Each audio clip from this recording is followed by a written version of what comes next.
초콜릿은 달콤해 달콤해 달콤해 오렌지는 상큼해 상큼해 상큼해. Hi guys! So, isa pa kayo sa mga mahilig talaga mag-share ng mga videos.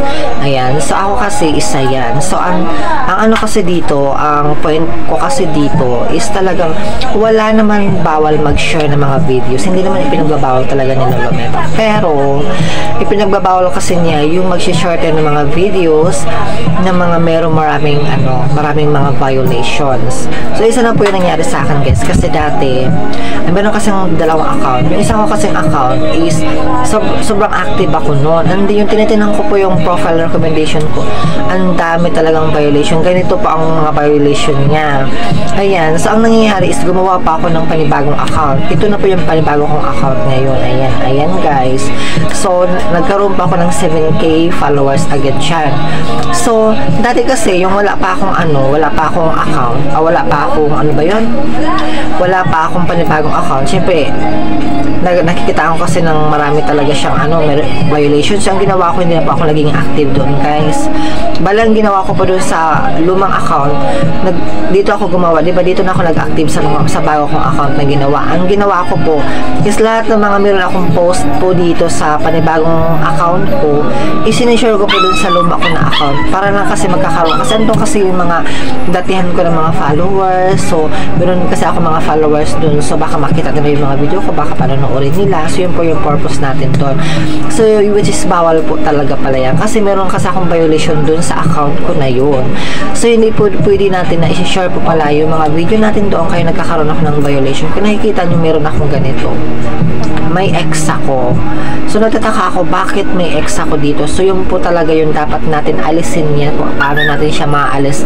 So, hindi ko pa siya naasikaso yung yung panibagong account ko ngayon. Kasi, di ba may problem kasi siya. So, nagka-ex pa kasi yung monetization ko. So, kailangan kasi mag-check na siya para madali ko lang siya ma-monetize. Kasi, yung ang nangyari kasi ngayon guys is yung luma ko na account kasi ina-monetize po ako sa stream ads. Never po ako nag-expect na ma-monetize siya. Kasi, nagkakaroon kasi siya ng violation. So, hindi ako naging active doon. Kaya, ang ginawa ko ngayon, pinagbubura ko po yung mga sinishare ko ng mga video doon. Kasi, nag-share din kasi ako ng mga video doon na galing doon sa panibagong account ko. So, yung panibagong ko naman account, nag-share naman din ako ng mga video doon sa una kong account. Yung po yung nangyayari. So, bawal po talaga pala yung pag meron tayong mga violation. Kasi, hindi talaga tayo mamonetize, guys. Kahit anong gawin natin. So, ayan. So, kailangan talaga tinatanggal ko po. Ang ginawa ko lang po dyan is tinanggal ko po yung lahat ng mga sinishare ko doon sa luma kong account. Diba? Yung sa luma ko kasi na account, nag-share din ako dito sa panibagong account ko. Ang ginawa ko, pinagbubura ko doon ako pumunta sa manage. I think dito sa manage post kasi yun or sa activity log. Na ako, activity log, doon pumunta ako. Doon may mga share doon. O di kaya, ang ginawa ko, in-move ko siya doon sa trash. Para sa 30, tingin ko is 30 days siya bago siya mabubura. So, ang ginawa ko kasi hindi naman talaga matatanggal pag doon ka sa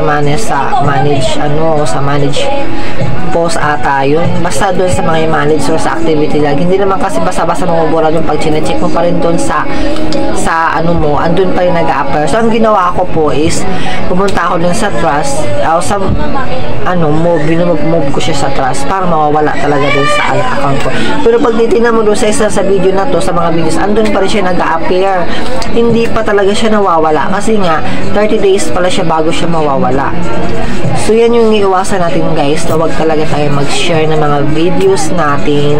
Kung kani-kanino, dapat i-check muna natin yung mga profile nila, kung wala pa sila mga violation. Kasi mahirap kasi yung gano'n na mag-share tayo mga videos nila na meron naman silang violation. Kasi pati po yung account mo is magkakaroon din talaga ng violation. Ayan. So, bawal po yan na basta-basta tayo mag-share talaga.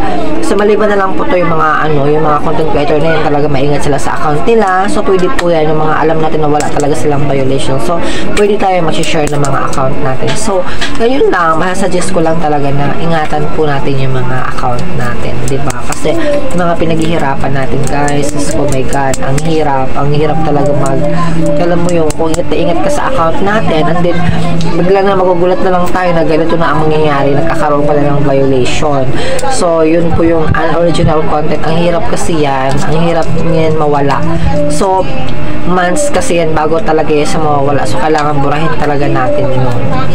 Ayan. And then, kung meron ka kasi unoriginal content, and then, nag-upload ka pa rin ng pinagbabawal, hindi talaga siya mawawala dun, guys.